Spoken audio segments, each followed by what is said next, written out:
Two brothers, two paths, India and Pakistan since 47. Yo, what's up everybody? Hassan Minhaj here.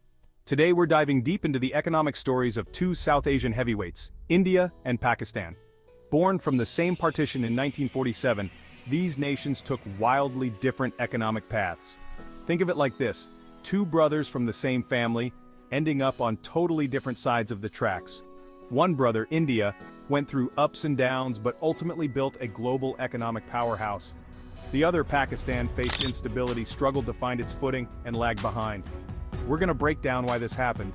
We'll look at the numbers, the politics, and the key moments that shaped these two nations.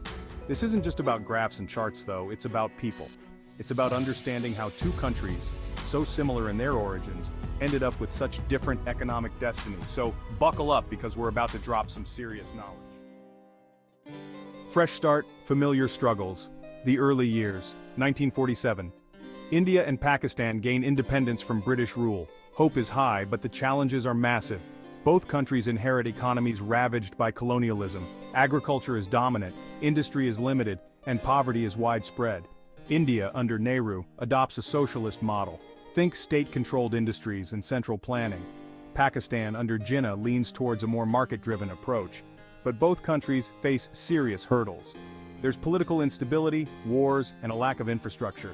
Education and healthcare systems are weak. It's a tough start for both brothers, but as we'll see, their paths begin to diverge.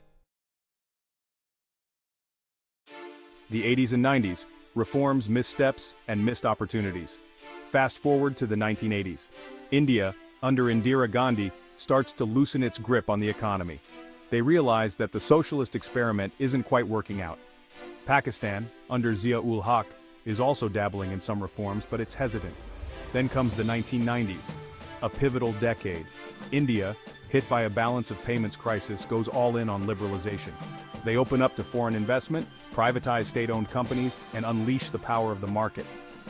Pakistan, meanwhile, is stuck in a cycle of political turmoil and inconsistent economic policies. They miss out on the wave of globalization that's about to sweep the world. Section 4, the IT boom and beyond. India's 21st century surge. The 2000s arrive and India is ready. The tech boom hits and India becomes the back office of the world. Remember those late-night calls to customer service? Yeah, that was probably India, but it wasn't just call centers. Indian software engineers, entrepreneurs and companies started making waves globally. Infosys, Wipro, Tata Consultancy Services, these names became synonymous with Indian tech prowess. The growth wasn't limited to IT. Other sectors like pharmaceuticals, manufacturing, and financial services also boomed. India's middle class exploded and millions were lifted out of poverty. It wasn't a perfect ride, but India was clearly on the move. Section 5. Pakistan's roller coaster, from growth spurts to stagnation. Pakistan's journey in the 21st century was a lot bumpier. They had moments of promise, like the early 2000s when economic reforms led to decent growth, but these periods were often followed by setbacks. Political instability, terrorism, and a lack of investment in education and infrastructure held Pakistan back. While India was attracting billions in foreign investment, Pakistan struggled to attract even a fraction of that. The gap between the two brothers continued to widen. India was becoming a global economic player, while Pakistan remained stuck in a cycle of boom and bust. Does India stumble? So, what does the future hold?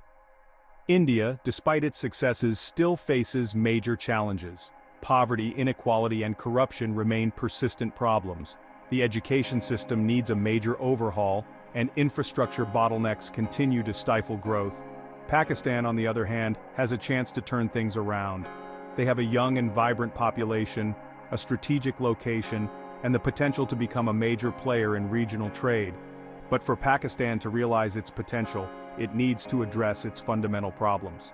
Political stability, security, and consistent economic policies are crucial. They also need to invest heavily in education, healthcare, and infrastructure. Section 7, the final word, more than just numbers.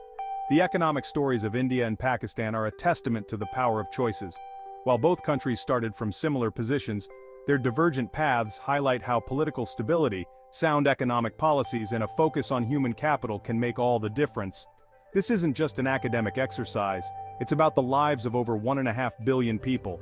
It's about the hopes and aspirations of two nations linked by history but separated by circumstance. The future is unwritten, and both India and Pakistan have the opportunity to write their own destinies. The question is, will they seize it? That's something only time will tell.